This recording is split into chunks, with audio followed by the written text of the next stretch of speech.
Hello, welcome to Trojan Sports Now. I'm Jahmal Kennedy. And I'm Kyle Shook. Stick around as we bring you the latest news and scores from Troy Athletics. The Trojan baseball team got a much-needed series victory over a Sun Belt Conference opponent, and they broke out the Bruins. Jahmal Kennedy has the coverage. The best way to end your weekend is to get even at 9-9 in conference play and move up in the conference standings. That's what the Trojans did following a series sweep over Texas State last weekend. Anytime you sweep a series, it's an important thing for your team for a lot of reasons. One, you move up in the standings regardless of what happens around you because there's very few sweeps each weekend. And then two, it gave our team, I think, a lot of confidence going forward. Now that we've swept the team, we can do that. Pitching really led the way for the Trojans this weekend as the starters put up dominant performances. But overall, Coach Smart says that this is probably the best that he's seen his team play. Well, we played really well. Maybe the best we've played all year.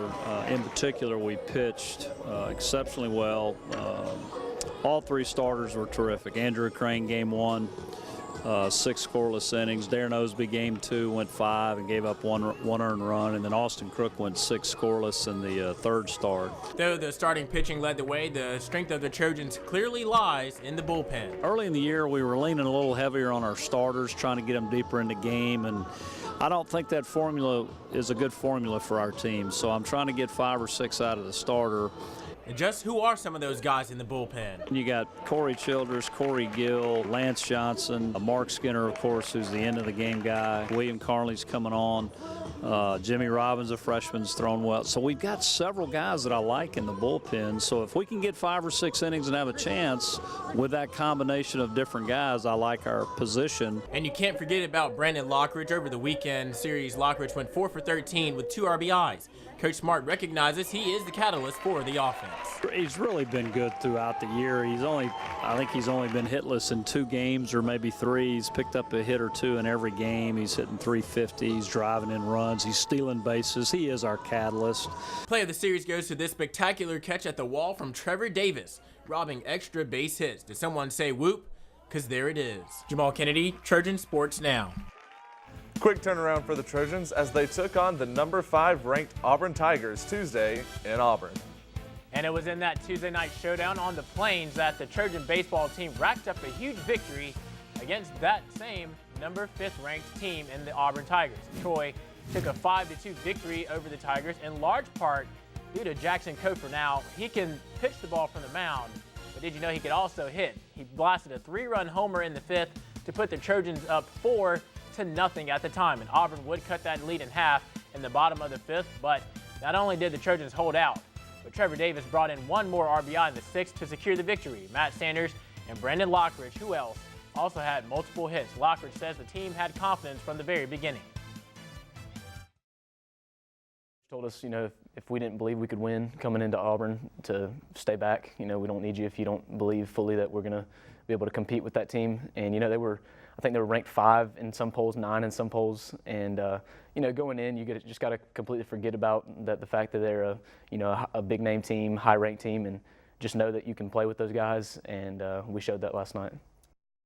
Troy is now on a 5-game win streak, and out of the bullpen, Mark Skinner earned his 18th save, which ties him with Josh Storm for the most in school history.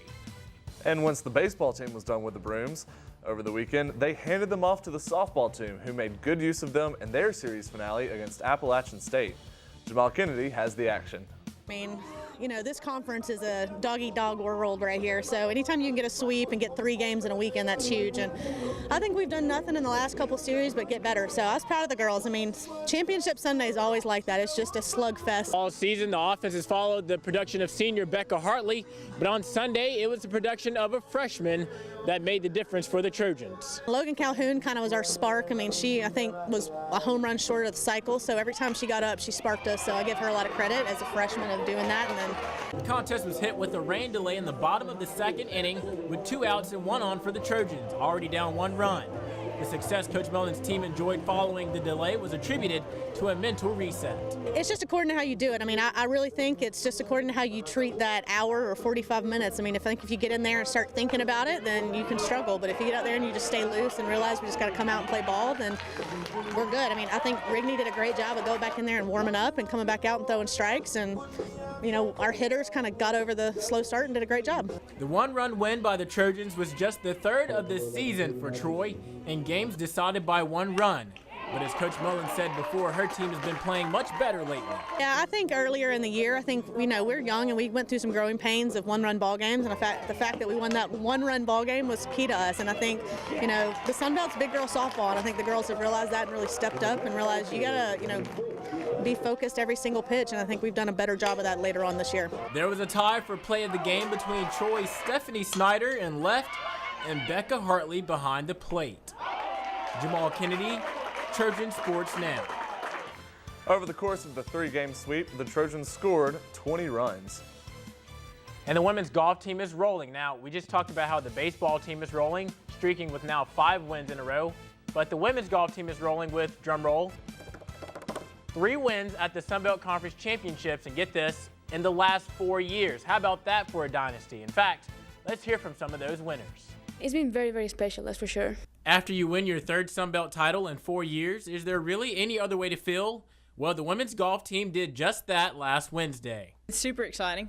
For me, it's my first conference championship. You know, Beck and Fatty have a couple on me, so you know, they've been talking about their conference championship rings, their jewelry. So I wanted to add one in there. So it's really exciting, and the next step for us to look forward. You know, that was our goal, is win conference, and now we got to take a step up and look at regionals and make it a nationals. For one golfer, winning was a special relief, especially after what happened the previous year. I feel excited, very proud too. Obviously last year was a slight disappointment not getting to win it, but this year I think everyone played great as a team, and we look forward to going further. And Fatima Fernandez-Cano secured the individual title again and also secured the team title. She shared her elation. Oh, it always feels really good. It never gets old.